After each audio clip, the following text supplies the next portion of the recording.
Hello, Namaskar, and welcome. I'm Preeti Prakash. Today's session is a very useful session.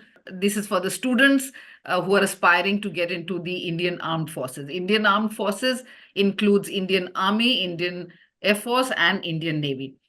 I'm sure you're all aware how to get into the armed forces of the country. You also know that the student has to appear in an all India examination, which is called the NDA.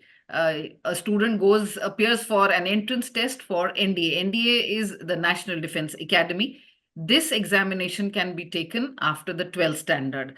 The other examination through which a student can get entry into the Indian Armed Forces is the CDS, which is the Combined Defense Services exam, and this has a qualification of graduation. So a student, an aspirant, can take an examination of the Combined Defense Services, the CDS, after his or her graduation.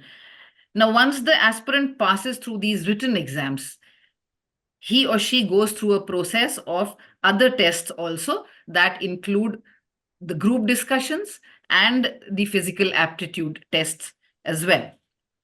So today we are going to talk about that part of these tests, the tests that cycle that tests that test your psychological personality of the candidate.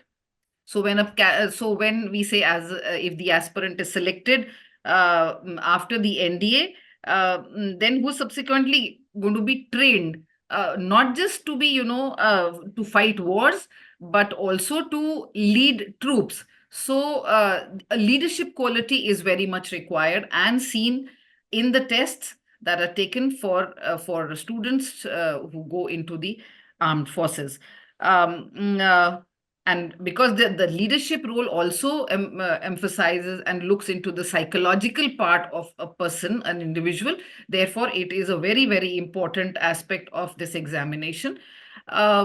Because how a candidate or an individual who has got into these services, how will he perform on the field with his troops? How is he going to behave? How is he going to lead the troops which to war? Is all the psychological aspect of the armed forces, which is tested in the candidate. So even after passing the written test, if a boy or a girl does not qualify for the psychological parameters of this test, he or she can be rejected. But don't worry, I have today with me an expert who is a mentor, who's been an instructor. He's Colonel Deshbir Singh. Colonel Dr. Deshbir Right. Singh has been a distinguished army officer, a qualified psychologist, has doctoral degree in disaster management. As an instructor at the Army War College, he was instrumental in conceptualizing and developing leadership skills by training potential commanding officers. He's a motivational speaker as well. Welcome, Colonel Singh. Hi, Preeti. Thank you very much for taking me on board. Pleasure to have you. So let me start, Colonel Singh, by asking you, that being a part of the selection process of the armed forces, what are the specific qualities that you see in an individual while selecting a potential armed forces officer candidate? And how do you judge, that they really have it in them? Thank you very much, Preeti. And excellent way to commence with a question. Do you have it in you? I want to give a small little prelude before I come to your question proper. In a world that constantly challenges us, the call to serve in the armed forces beckons those with courage, resilience, and a desire to make a difference. Joining the armed forces isn't just a career choice, let me tell you. It's a commitment to something greater than oneself. Every day, men and women in uniform stand as guardians of peace, defenders of freedom, and beacons of hope. They embody sacrifice, honor, and unwavering dedication to protect our nation and its values. With that as the backdrop, Preeti, I would tell you that as a boy or a girl enters into the gates of the services selection board, there are three assessors who assess that candidate. So, one candidate, three assessors, three techniques, and 15 qualities, which we call as the officer like qualities, or we say OLQs, is what is seen in an individual, right? Now, the first technique, as you told me that, or you were telling the audience, was the psychological technique. That's a technique where a psychologist in the SSB, you know, gives a stimulus to the candidate in the form of certain situation reaction tests, or certain words where you are supposed to frame sentences, or certain pictures where you are supposed to write a story. Inadvertently, what is he trying to do with the candidate? He wants to assess what that candidate frames in his mind and how he gives out that manifestation, which is his actual self. I'll just leave it at that here, the psychological part of it. The second technique which we speak of is called the interview technique. The interview technique in a SSB, we have an interviewer who is of the rank of a colonel, a brigadier, or a major general, right? Now, this is a one on one situation where the interviewing officer tries to extricate the individual's ability to plan and organize certain events. Secondly, he tries to check whether a candidate is capable of working in a group, or does he have his emotional stability in place, and finally he works out whether does he have it in him, right? This is in short the interview technique. Now I'll talk about the third window, which is watching this candidate. That is the group testing technique, or the GTOs technique. This is a technique which is different from the other two. In the psychological part, what a psychologist does is that he gives them to write down the reactions on a piece of paper. The interviewing officer has a chat, an informal chat across the table. But here is the first time that a candidate is exposed to a group. So, what if you come to think of the larger picture and the larger aim to join the armed forces is to be a team man? Am I right? Yeah, yeah. So, if that be the case, then I should be able to check the group effectiveness of that individual. How do you do that? You have certain group situational tasks in the SSB wherein he is made to go through certain situations in the form of tasks are like group discussion, something like a group planning exercise, something like individual obstacles. But the prerequisite is to create conditions suitable to obtain spontaneous and true test responses. It is basically to check the behavioral pattern of an individual, right? As to how does he perform, there are two types of things which are done to him. One is a time stress is imposed on him, and the other is the problem which is there in front of him. So, the problem stress and the time stress. When this is put on an individual, the so called facade which he has, all of us have one, right? Like when we go for an interview, we try to set our tie right. Okay. We look at into the mirror 3 or 4 times that am I looking all right? So that's also something like a minor form of a facade. But here is a man who's trying to show certain things while he's working in a group. Now, till how far can he carry on with that facade is what we are going to talk about it little subsequently, right? But what I'm seeing as an assessor is those 15 qualities which an individual must possess. Well, when I say must possess, um, I'm being a little harsh, but I see them in some measure. That means the individual must have something or the other in each of these qualities to make him a well rounded personality as an Indian Armed Forces officer. Now, what are these 15 qualities? In broad, uh, we have the first factor as you look at a human body is the head. That means the qualities of the head means intelligence.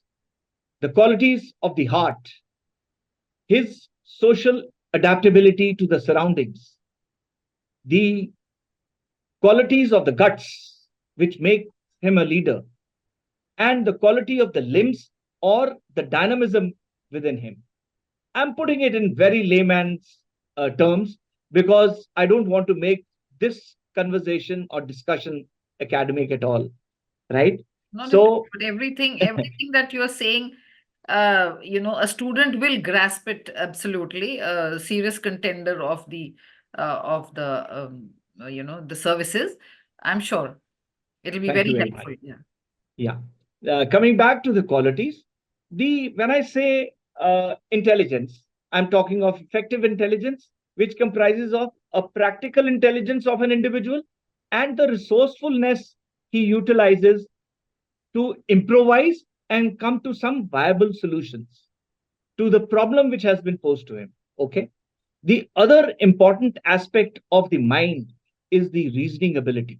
Whenever we are, in a state of checking somebody, we always check, does he reason out things? Does he see the essentials of the problem? Does he get swayed by non-essentials? Is he having an inquiring attitude as to what is this? Why is this happening?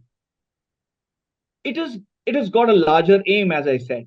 In battle, you are supposed to think ahead. You are supposed to think correctly. You are supposed to work out the courses of action. You are supposed to weigh in your mind the advantages and the disadvantages, and then you work out your courses of action and say, okay, well, this is my best course of action, and therefore I must do this to achieve my aim. This is where the importance of the reasoning ability comes in. The third thing is the organizing ability. It's well I understood that whenever you're given some resources at hand in terms of men, when you're going as a team, you have weapons with you, you have vehicles with you. How you marshal your resources is what you see in terms of these tasks which are assigned in the SSB. The fourth quality of the head, Preeti, is the power of expression. With what clarity do you speak? What's your vision about the whole task and the understanding of it? Transposes into a battle situation somewhere subsequently. So, this is what we see as far as the head part is concerned. Now, the heart. Very, very important aspect is the social adjustment. Whenever you are working as a team, right, you need to have your social intelligence in place. That means, how do you deal with your peers? How do you deal with your subordinates? How do you get along with them well or not? This is what we are seeing there in the SSB. The next aspect is, what is your attitude towards the others? Are you in sync with the team? Do you only apply yourself and do not let the others come up with their ideas? Are you open or you're not?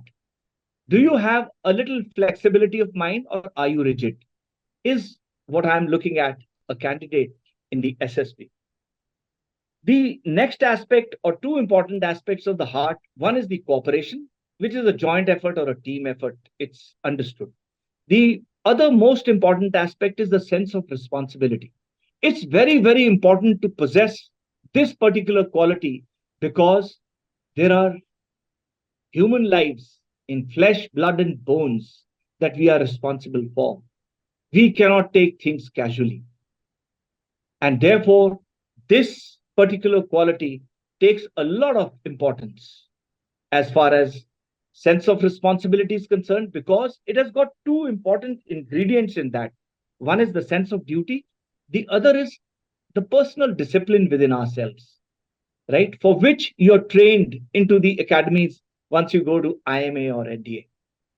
Now, coming on to the guts qualities, I'd like to spare a little time with you on this. It's very important and very interesting. The first and foremost thing, Preeti, is it's called the initiative. Now, to a layman, initiative means raise your hand. Yes, I'll be able to do it. But for us, when we assess a candidate, it's not his raising his hand and doing that particular job. It is,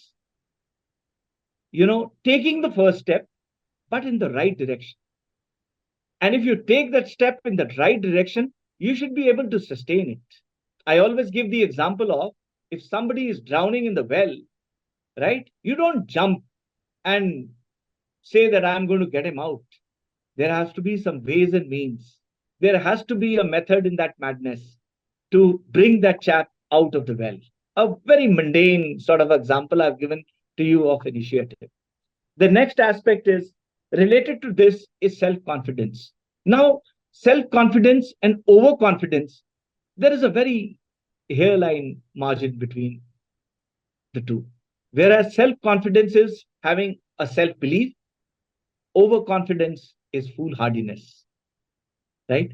It's very interesting. But we as assessors there have to sit down and assess whether this boy is exhibiting confidence or exuding overconfidence. Related to this is the speed of decision, the next quality. Now, speed of decision, you will say it's quickness of decision, of course, because in battle, it's the war is on, the bullets flying. You got to take a quick decision. But that's where your reasoning ability also reinforces your speed of decision as to what do you want to do at that moment, and it has to be quick and correct, right? Now, this was the speed of decision. Now, once you have these qualities coming in you, you will be able to, have that ability to influence the group. It comes with your intellectual levels. It comes with your reasoning ability. It comes with your power of expression. If you are clear cut in your orders that हमको ये चीज capture करना है इतने बजे तक, right? The man who is listening to you understands you because he knows the importance of time and the weightage of what you said. You can only do it if you are a good leader. And then only you can have the ability to influence your team.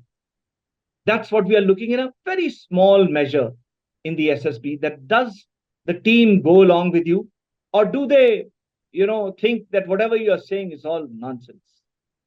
And the last part is of the gutsy leader is the liveliness. It's very important to stay buoyant, right? A smile on the face is always what is required, right? A guy goes on top of one of those highest hill features in Kargil and says, Dil mange more. There can't be a better example of liveliness than this. That was Vikram Batra, isn't it? Absolutely. So that's what I'm looking at as an assessor. That does this gentleman or that lady cave in with the slightest of stress which is imposed on him? Does he wilt under pressure? Or he says, no, hang on, we have another solution in place. Let's not give it up. That's what I'm looking at. The last three qualities is the determination, courage, which is mental as well as physical, and the stamina. Stamina basically boils down to is ability to stand for protracted periods, right? So when the body refuses to move ahead, that means your physical stamina is going. Your mental stamina says, move on, buddy. That's the time your actual self comes in as a leader. Preeti, this is what I had to say of whatever you're judged in the No, SSB of 15 yeah, qualities. and we have a lot of these examples in our in the ones are the brave hearts who have actually fought there in difficult areas. And when you hear the stories of them giving when they are shot by the enemy, and still how the troops are with Absolutely. them, and how they are also telling the troops that he will go ahead and fight it for the nation. Yes. So Very I'm nice. sure these qualities make that man, Yes. right? Very much. Very much. Very much. Yes. Okay. So moving on to the next question, Dr. Singh. During these these psychological evaluations, what are the warning signs that you look for actually? The reds and the green flags, as you call it, Okay. that distinguish one candidate from the other that you choose. Okay, Preeti. Sorry for telling you this. The red flags and the green flags, we don't use this parlance at all. Okay. What we try to do is, what we are trying to say is, okay, do you have it in you? I'm not trying to check for a minute. No, that's not the aim. The aim is that do you have it or you don't have it? Okay. Okay. When you say, now we are going to talk not of the red flags, we'll first talk of the green flags, as you said, Mm, right? Now, the haves in you, we'll talk of the have nots later on. mm, Now, the first and foremost is the clarity of thought, mm, is what I'm looking at, right? How do you contribute in a positive manner to the group, is what I'm looking at as an assessor. Am I giving due to the others of whatever they put across? Am I amenable? Am I open to their suggestions? Or I close or shut the thing in front of me and say, no, whatever I say is right. I suppose I'm not a good leader then. I have got to take the team along. There would be somebody who might be having a better state of mind than me. As a leader, I have to accept that. And therefore, I wouldn't be wrong if I incorporate that idea. It might give me a victory somewhere. So, therefore, that's the green flag I'm looking at.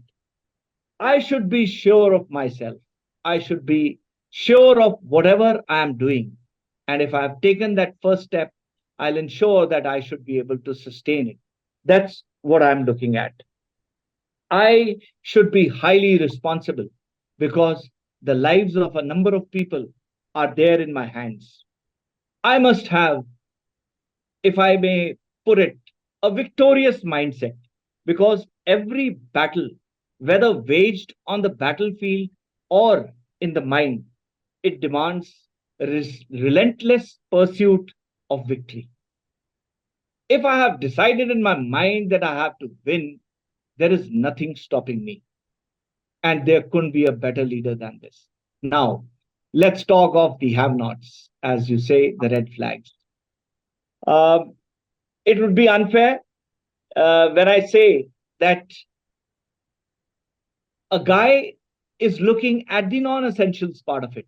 He's getting distracted, right? Well, if it's in a little measure, he shows it once or twice, it's fine.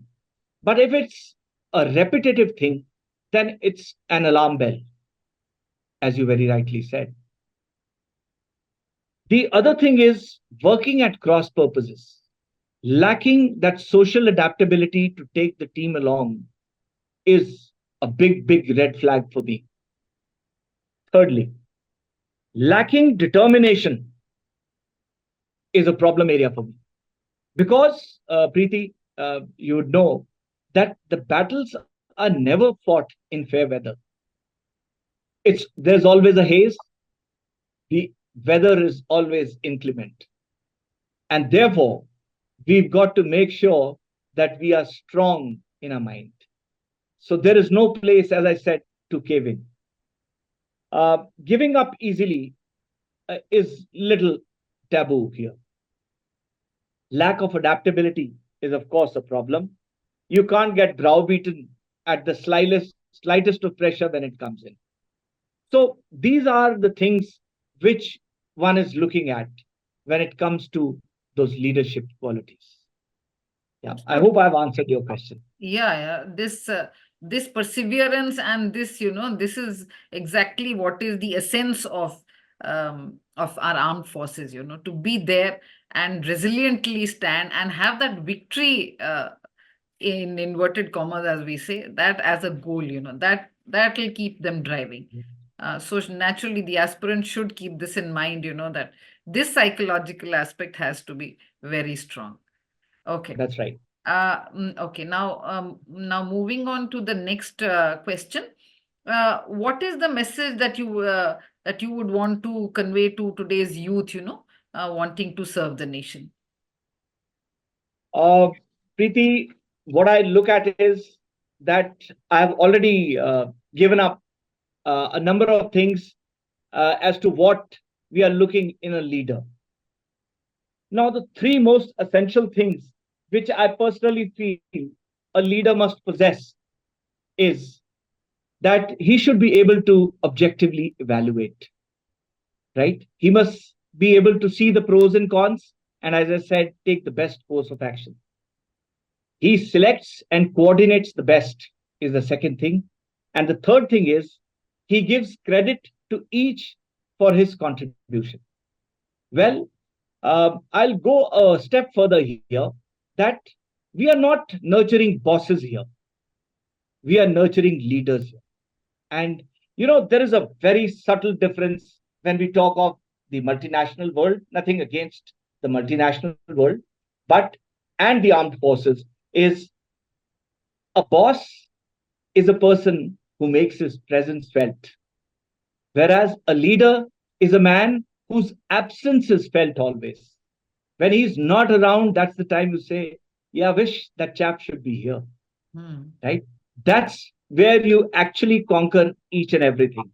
And my last few words to the young progeny of today is by answering the call to serve, you become part of a legacy that spans generations, a legacy of bravery and selflessness that has shaped history and safeguarded our way of life. In the armed forces, you will discover, dear friends, you will discover your strengths, forge lifelong bonds, and grow in ways you never imagined possible. Absolutely. Right? So, Yeah. yeah, Uh, if I can add a few more lines, because now I am charged up, Preeti. yeah. No, I have one Yes. more question for you, Yeah. So you can, Go okay. ahead. Yeah, yeah. Go Get, ahead. okay. Go ahead. Okay, okay. So, one last thing also that I would want to know is that how do you ensure fairness and consistency, in psychological evaluations across Okay. different candidates? Wonderful. Wonderful. I think this is one of the best questions you've asked so far. That is, um, how do we check or ensure fairness in individuals? Uh, Preeti, when I'm assessing a candidate, I'm watching him with tremendous amount of intent and attentiveness. Any manifestation which he gives is recorded on my jotting sheet. Okay. Because I don't leave anything to memory. So if I observe the manifestations of an individual correctly as to how is he behaving in the group in terms of his initiative or social adaptability is concerned, then if I've noted the manifestation correctly, I should be able to interpret the same correctly. And if I'm able to interpret it correctly, I should be able to evaluate that thing correctly. And if my evaluation is right, I'm hopeful, though I'm not God Almighty, that my selection procedure would be right.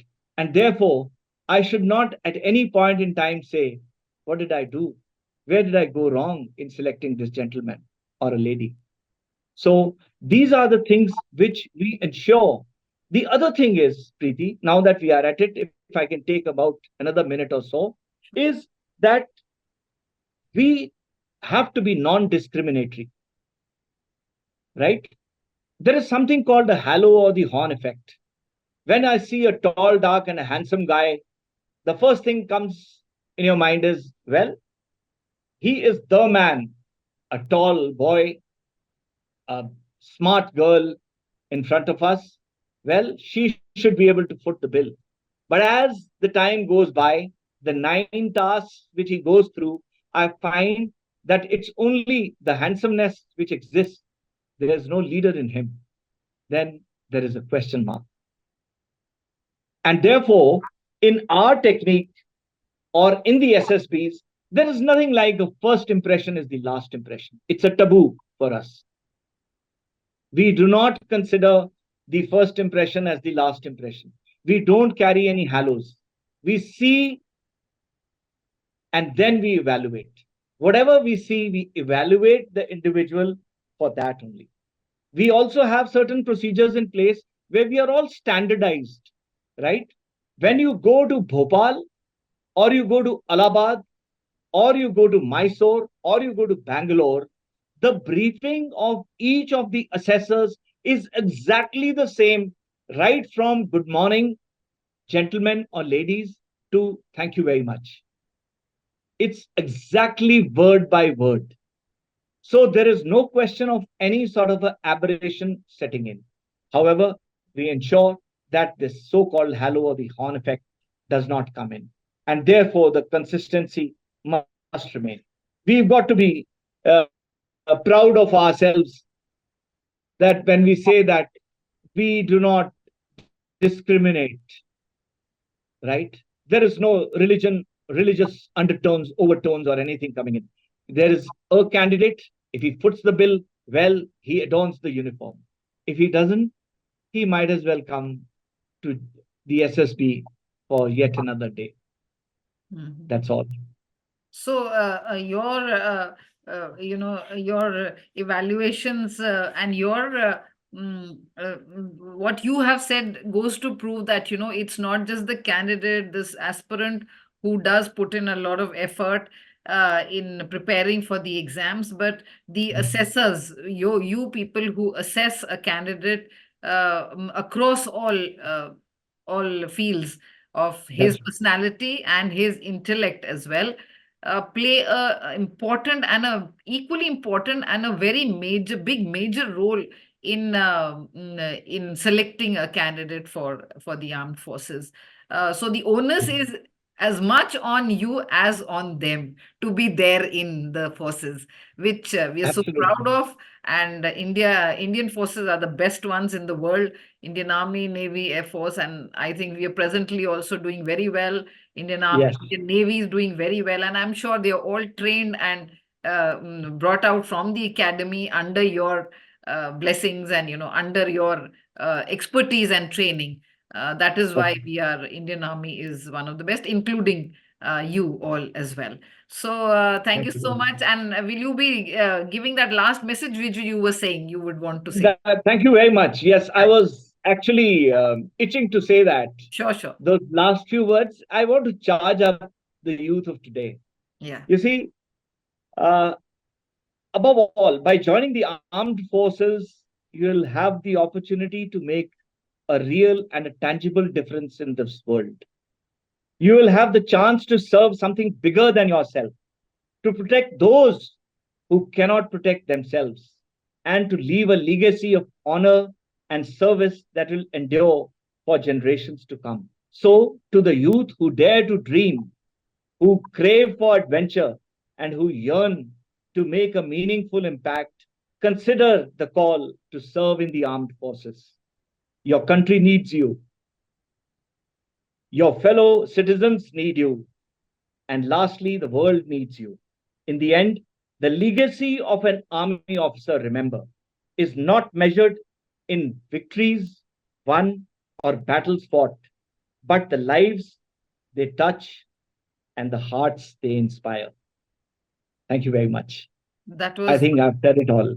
No, that was wonderful, Dr. Singh. And it was absolutely a great eye opener and enlighten the answers that you have given. And I'm sure it will be very helpful to all the candidates, all the aspirants who want to enter into the Indian Armed Forces. Surely I'm sure this video is going to be of great help to them. And we'll be in coming sessions, we will be having more guests who are going to help with their advices, with their suggestions to children who are interested in this profession. Thank you so much, Colonel Singh, to have been with us, sparing your time. Thank you very much. And for my viewers, till I'm back again with the next educative session, another video. Signing off from now. Stay safe and informed. Thank you so much. Thank you. Thank you.